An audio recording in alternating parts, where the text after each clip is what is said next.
Hey everyone, and welcome back to the channel. Today we're diving deep into some of the most fascinating and frankly, some of the most overlooked corners of history. We'll uncover the street food of ancient Japan, step inside a Roman London home, meet a legendary queen as a child, and answer a huge question. Was there anyone the Vikings were actually afraid of? So let's get right into it. When you think of Vikings, you probably picture fierce, unstoppable warriors raiding coastlines from England to the Mediterranean. They were the terror of the seas, a force that toppled kingdoms. But was there any group that made even the Vikings think twice? The answer is yes, and they were known as the are the indigenous people of the northernmost parts of Europe, an area they call which stretches across parts of modern-day Norway, Sweden, Finland, and Russia. For centuries they lived in a harsh, unforgiving Arctic environment, but they didn't just survive. They thrived unlike the Vikings, who were seafaring raiders and farmers that were masters of the inland, the forests, and the mountains. They were expert hunters, trackers, and herders of semi-wild reindeer. So what made them so terrifying to the Vikings? It wasn't about conventional warfare. They didn't have long ships or large armies. Their power was more subtle, more mysterious. Norse sagas and historical accounts are filled with references to the often describing them with a mix of respect and fear. They were renowned as powerful sorcerers or shamans, known as Noaidi. The Vikings believed they could control the weather, conjure illusions, and see the future. They were said to be able to shapeshift, to become invisible, and to command the spirits of the wilderness. Imagine you're a Viking deep in a dark, unfamiliar forest, far from your ship and your comrades. You're hunting, but suddenly you feel you're the one being hunted. You see shadows move in the trees, hear whispers on the wind. The could strike with poison-tipped arrows from unseen positions and then melt back into the landscape, leaving no trace. Their knowledge of the terrain was so complete it seemed like magic. They were masters of guerrilla warfare, using skis to glide silently through the snow, launching surprise attacks that left their enemies disoriented and terrified. The Viking fear wasn't just about physical combat, it was a deep supernatural dread, they believed. Shamans could sell the wind to sailors for a price. They could grant favorable winds, but they could also unleash terrible storms on their enemies. In the sagas, Viking heroes often seek out seers for prophecies or magical aid, but they always do so with extreme caution. To wrong it was to invite a curse that could follow you across the sea and ruin your entire lineage. So, while the Vikings dominated the oceans, the vast mysterious inland of Scandinavia belonged to they were a people so connected to their land and so skilled in its ways that they became legends, a force of nature that even the mightiest Viking warriors dared not provoke. Now let's journey from the icy north to a completely different world. We're traveling east to Edo, Japan, the city that would one day become Tokyo. It's the 18th century, and as the sun sets, the city doesn't go to sleep. It comes alive. The night markets of Edo were bustling, vibrant hubs of activity, illuminated by the warm glow of paper lanterns. And at the heart of it all was the food. Forget fancy restaurants. This was the birth of fast food, Japanese style. The streets were filled with yotai, small wooden carts and stalls, each selling a delicious specialty. The air was thick with the smell of sizzling tempura, grilled eel, and savory dashi broth. One of the most popular street foods was nigiri sushi. That's right, the sushi we know and love today started as a quick, convenient meal for busy city dwellers. A chef would press a slice of fresh, locally caught fish onto a small ball of vinegared rice. You could eat it with your hands in just a few bites. It was the perfect meal for a merchant on his way home or a theater-goer grabbing a snack between acts. But it wasn't just sushi. You could find stalls selling hot soba or udon noodles served in a steaming, flavorful broth. This was the ultimate comfort food on a chilly night. Another favorite was unagi, freshwater eel, grilled over charcoal and glazed with a sweet and savory soy-based sauce. The smell alone was irresistible, and for something deep-fried and crispy, there was tempura. Vendors would batter and fry everything from shrimp and fish to seasonal vegetables right in front of you, serving them up hot and fresh. These night markets weren't just places to eat. They were social centers.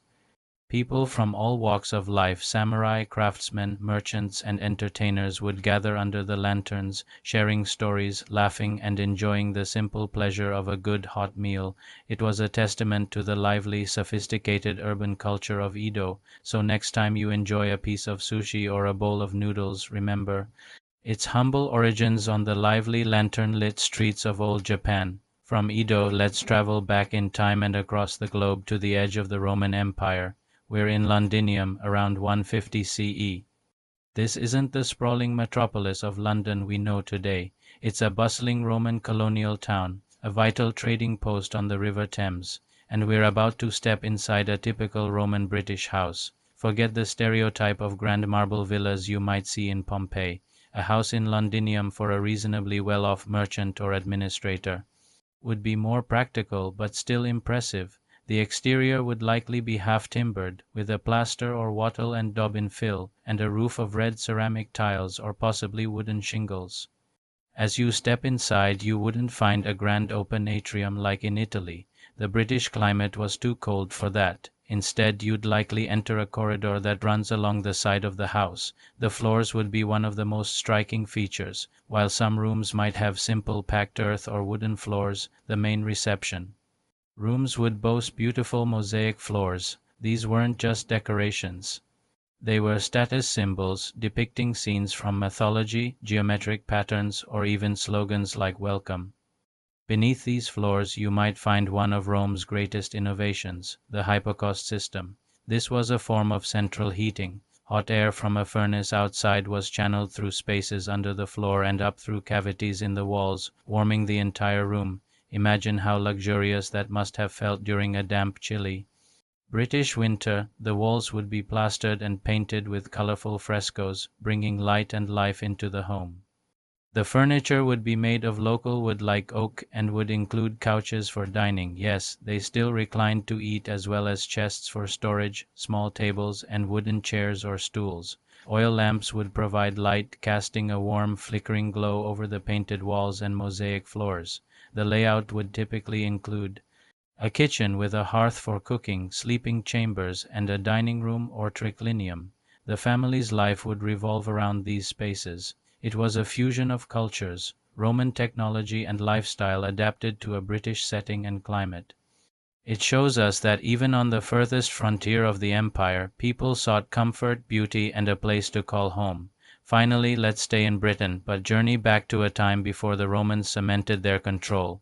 We are going to meet a young girl who would grow up to become one of Rome's most formidable enemies. Let's explore the possible childhood of Boudica. Around the year 40 CE, Boudica wasn't born a queen of vengeance. She was born into the elite of the Iceni tribe in what is now Norfolk.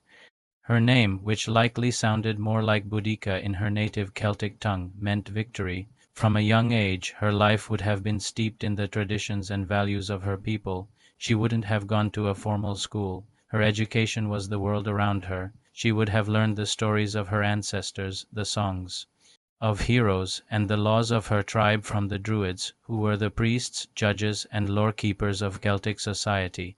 As the daughter of a chieftain, she would have been trained not just in domestic duties, but in leadership and perhaps even the arts of war. Celtic women of high status enjoyed far more freedom and power than their Roman counterparts. They could own property, inherit titles, and even rule in their own right. Young Boudica would have seen powerful women around her, and she would have been taught to be strong, proud, and assertive. Her daily life would have been connected to the seasons. She would have learned to ride a horse almost as soon as she could walk, racing across the grassy plains of East Anglia. She would have known the forests, the marshes, and the rivers of her homeland intimately. She'd have learned which plants were medicinal, which were edible, and which were poisonous. She might have practiced with a sling or a bow and arrow, developing skills that would be vital for both hunting and defense.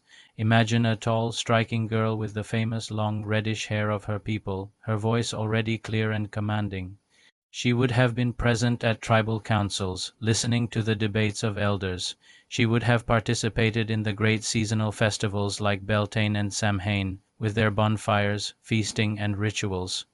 Her childhood was one of preparation. She was being forged by her culture, her landscape, and her heritage into the leader she was destined to become. Little did she know that she would one day channel all that strength and pride into a fiery rebellion that would shake the Roman Empire to its very core and make her name immortal. From the fearsome to the streets of Edo, from a Roman home in London to the childhood of a warrior queen, history is full of incredible stories. Thank you so much for joining me on this journey today. If you enjoyed this video, please give it a thumbs up and subscribe for more dives into the past. Let me know in the comments which story you found most fascinating. See you next time.